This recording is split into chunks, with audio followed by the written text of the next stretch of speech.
Hello, everyone. My name is John Jenkins.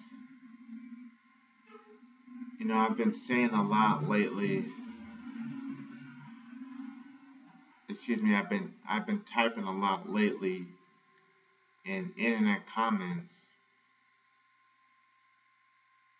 about uh, about black liberalism, and specifically, I said that I typed that we're complaining so much about white people today. We complain about how they won't make it easy for us and so forth. And the question I asked was, well, the white race is going extinct. I mean, they're not producing enough children to replace themselves, so eventually they're gonna go extinct. So after they go extinct, what's gonna be our excuse then?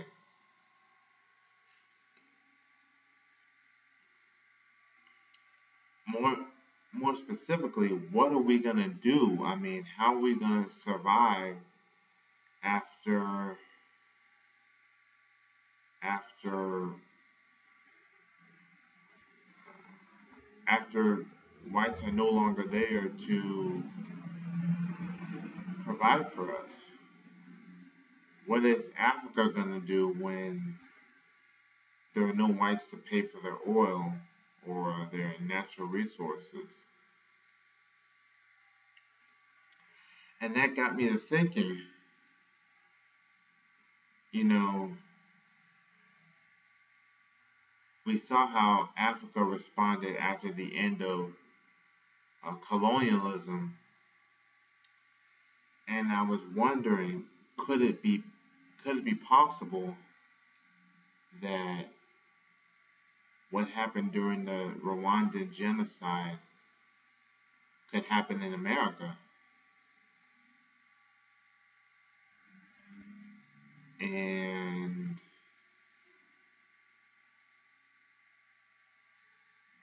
you know, there were about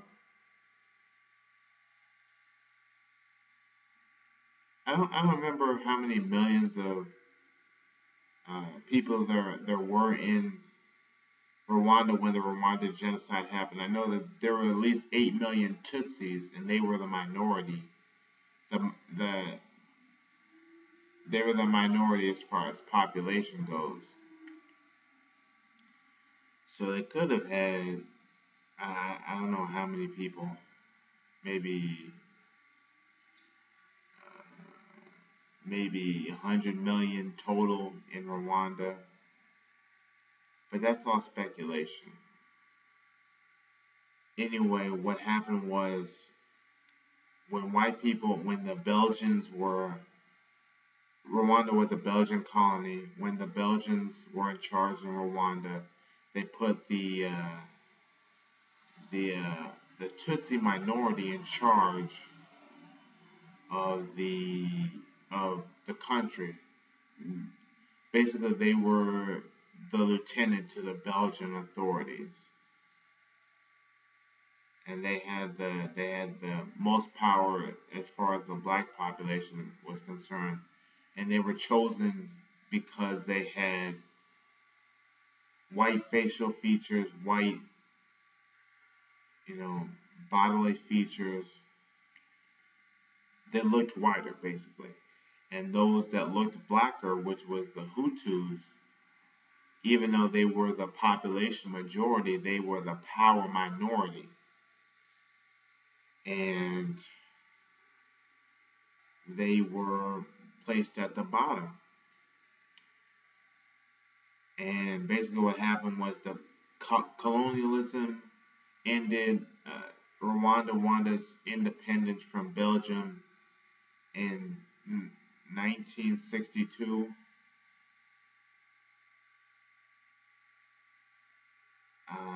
Then in the 1990s, with the Rwandan Genocide, 500,000 people were murdered, and they were forcing people to kill their own family members. They were forcing Hutus to kill Tutsis under penalty of death. You know, basically, as soon as the white people left, black people started massacring each other based on who had the who had the whitest facial features or who didn't have the whitest facial features. And it got me to thinking,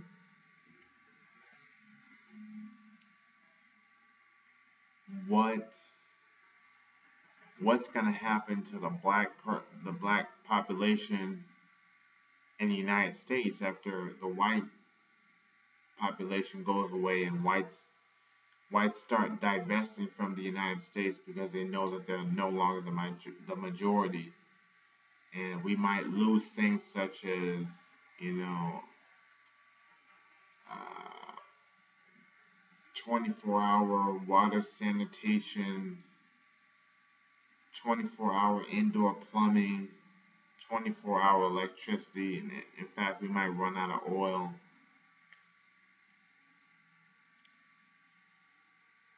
You know, when whites become the minority and start to go extinct, we're not gonna have as much. It'll be as if, you know, white people went back to Europe essentially. But Europe's population is going down as well, and it got me to wondering what what will black Americans do when white men are gone? Are we going to rise to the occasion and finally, take our kids out of these public schools and start teaching them ourselves? Are we finally going to build our own businesses and things of that nature? Which, it's so easy for us to build our own businesses now. Why would we wait until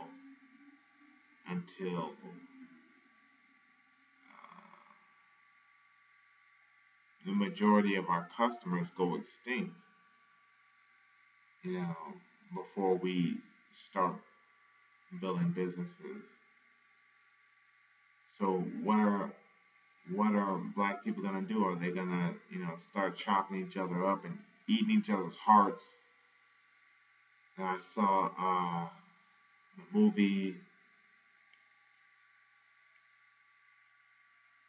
The Last King of Scotland with Forrest Whitaker, and I forgot the protagonist's name. I think it might be the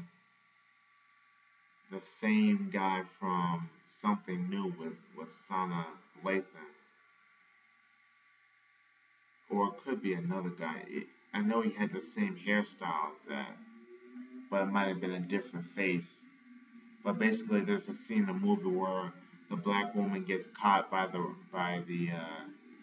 president's men or supporters of the president, and in order to punish the protagonist of the film, they chop off her arms and legs,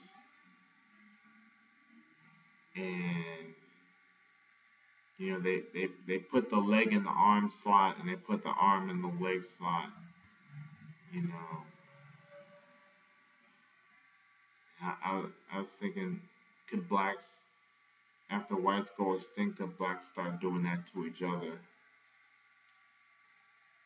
And it's a good possibility because there are a lot of blacks who, especially if you look at like NBA players, I mean, there were blacks who made millions, um, based on based on white preference. They were, if they were a good comedian or had athletic talent or good politician, a good entertainer, a good actor, things of that nature. You know, whites prop them up. Whites give them a platform. Whites make them in charge of things. You know, I consider Obama to be a mulatto, not black, so I don't include him in this situation. But it is related, you know, it is related because would whites have would whites have voted for a black man who had two black parents who was raised by those two black parents and not raised by an all-white family?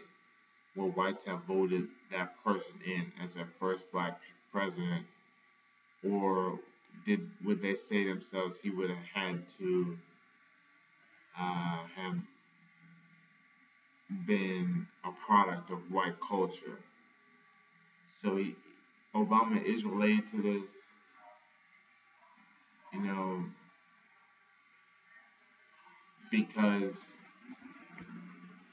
he is who whites chose to represent black people. He is who whites chose to be the first black president. And my point is that, will these people that white people chose, will they be massacred after whites go away, and those who white people didn't choose, which is your prison inmates, your ghetto people, people who were never able to get jobs, under a white regime, will they start massacring the minority, the population minority, which is the black people that whites did choose? And I don't know which side I would put. I don't know which side I would put the black middle class on, because on one instance they were definitely chosen by white people to have jobs, to live a middle class lifestyle, but at the same time, uh, they were they were definitely locked out of the best real estate. Well, they had the best real estate because of white flight. You know, whites built their best communities in the 1800s, in the early 1900s, and then they saw one black person moved in, and they all ran away, and they started building these cramped, hastily built, sort of like I get uh, I guess you would call them tenements, because there were a lot of them and they needed to fit a whole bunch of white people into a small space. So they started building these tiny little stacked up little, you, you can see them if you go to a white flight neighborhood, sort of these like stacked up sort of condos where you would usually have a single family home. They've got these stacked up condos, or these giant apartment buildings, that you don't really see in the pre-white flight neighborhoods that are now occupied by blacks. So blacks really do have the best real estate, but they don't have you know the best quality of neighborhoods. Not that it matters, but they don't have the highest tax base. They don't have the the best schools, which is not, as far as I know, which is not based on tax base. You know, so I don't know where I would categorize black the black middle class as far as would they be the Tutsis, the the ones who were chosen by white people, or would they be the Hutus, the ones who were locked out by white people? I guess the name is instructive. Middle class, they're somewhere in the middle. Uh, they they're not like Kobe Bryant making tens of millions of dollars a year, or they're not a Michael Jordan or a Scottie Pippen or a Kevin Hart. They're not gonna sell out Madison Square Garden, but at the same time, you know, they can drive a car, they can get a mortgage, not a real mortgage, a subprime mortgage. So middle class, as the name implies, they're in the middle. So will these two or these three, the low class, middle class, and upper class, will they, you know, start fighting each other over white people's love, and will they start massacring each other based on who based on who the white people love more? And you know, do we have to do something now which will prevent another Rwandan genocide in the United States? Are black Americans so primitive that they cannot they cannot refrain from genocide based on, oh, the white man loves me more, no, the white man loves me more? You know, uh, are they that? Do they have enough self control to survive? Now, America's murder rate is 11,000 people a year. Half of that is uh, the black murder rate. So 5.5 thousand people a year, and but that's a long way from 500,000 people a year. So it would have taken 100 years the for the blacks in America to murder as much as the Rwandan genocide.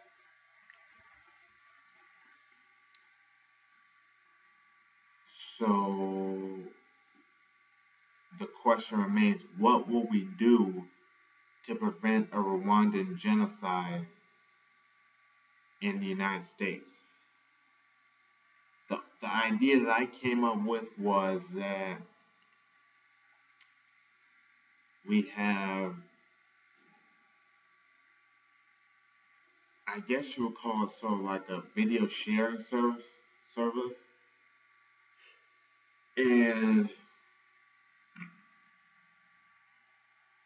the purpose the purpose of this video sharing service is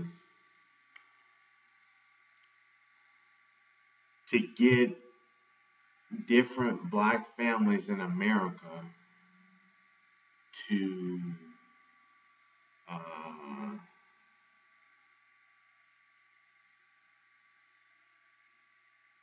different black families in America to talk to one another, to get black. It's like, here's how it is. It's like YouTube. It's like YouTube. You have this black family, right? And let's say they're middle class, right? And they make a video talking about their family, talking about their lives, and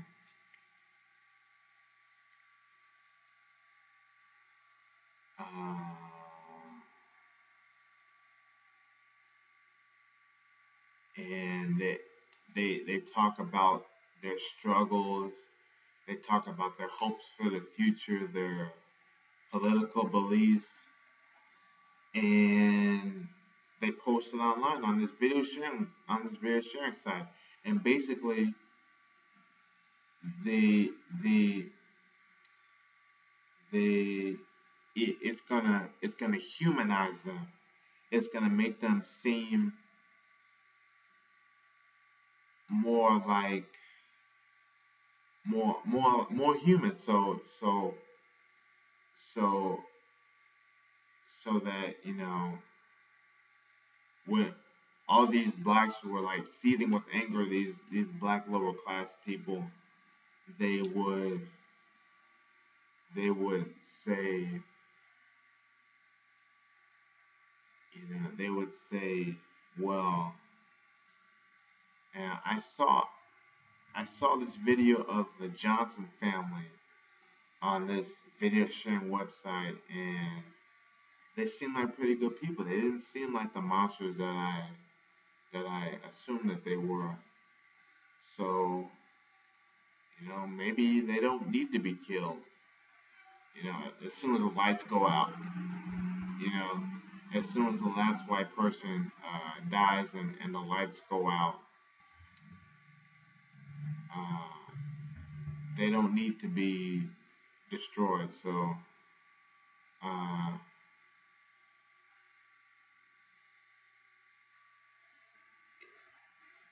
or or let's say a poor family. It's a poor family, and this rich, let's say a black NBA player. There's a black NBA player sees a video of this poor family, and even though they don't have as much money, you know, even though they can't get a job, even without a criminal record, they they still take their kids to school every day, and they go out and they buy food and they cook. You know, some of them might even have cars and things like that. So it would be a valuable exercise just to just to prevent a Rwandan genocide in the United States, and it might even lead to a black political party. You know, I, I the wisdom that I attained as an adult, leads me to believe that we probably, well,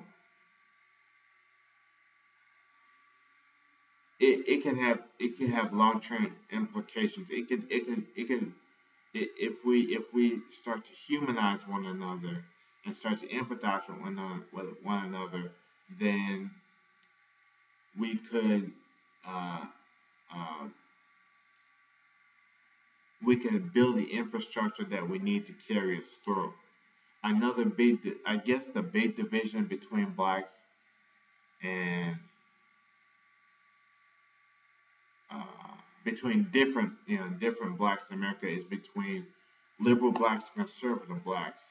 And I guess you could say that the Tutsis, the population minority, would be the conservative blacks because 5% of blacks are conservative. And then you could say that 95% of blacks who are liberal would be the population majority. It doesn't really fit because, you know,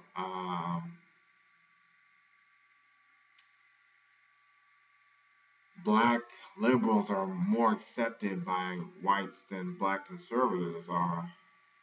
So it's sort of like, but the misconception is that uh, conservative blacks are bought off and paid for by the white man, and they've got all this blood money. But black liberals are free thinkers and voice of the people and all this stuff. So so that it could be after the last white person leaves and the lights go out. It could be that the Rwandan genocide would be 95% of black liberals massacring uh, the 5% of black conservatives because because you know um, because when whites go away, like I said, when whites go away, they're gonna divest, and there's not gonna be a huge tax base, so we won't be able to pay for welfare and huge government. We might lose a lot of our utilities like indoor plumbing, water sanitation, 24-hour electricity for the entire city. We might lose.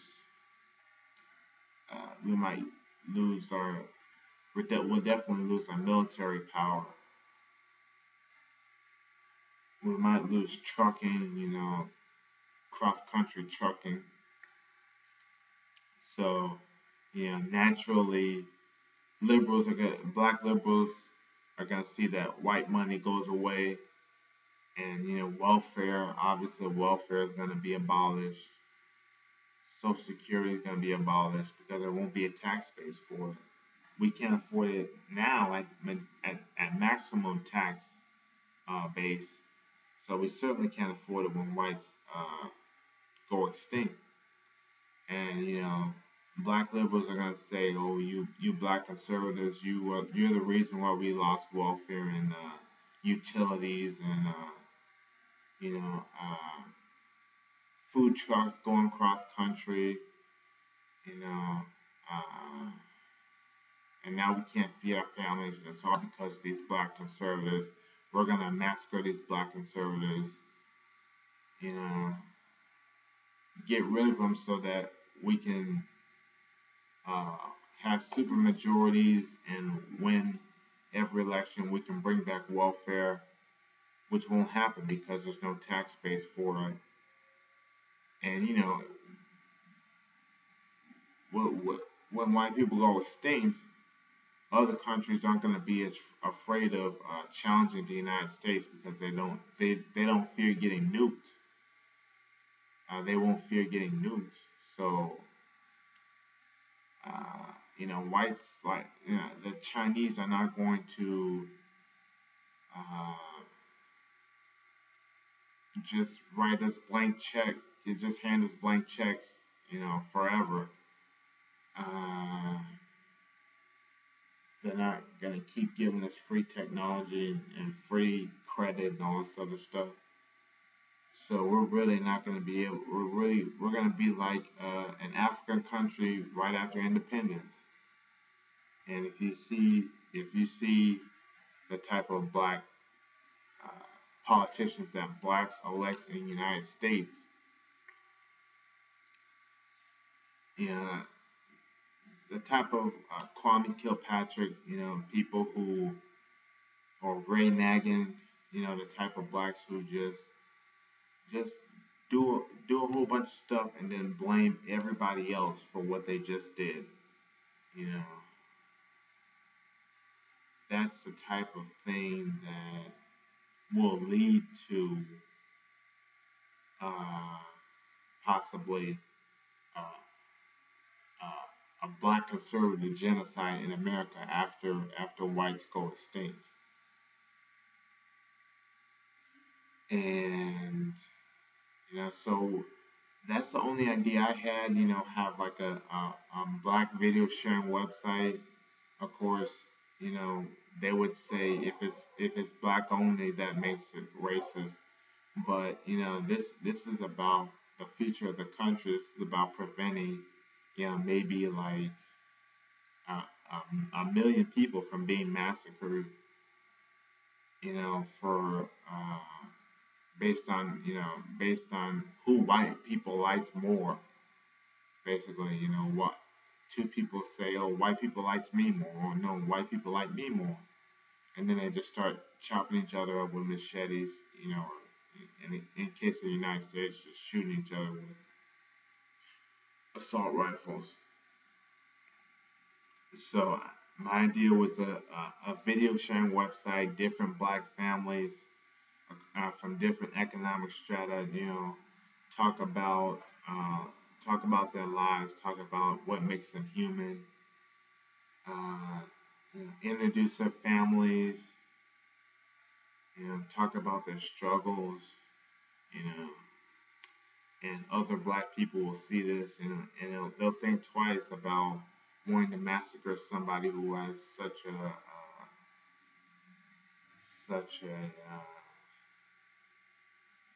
such a multifaceted uh,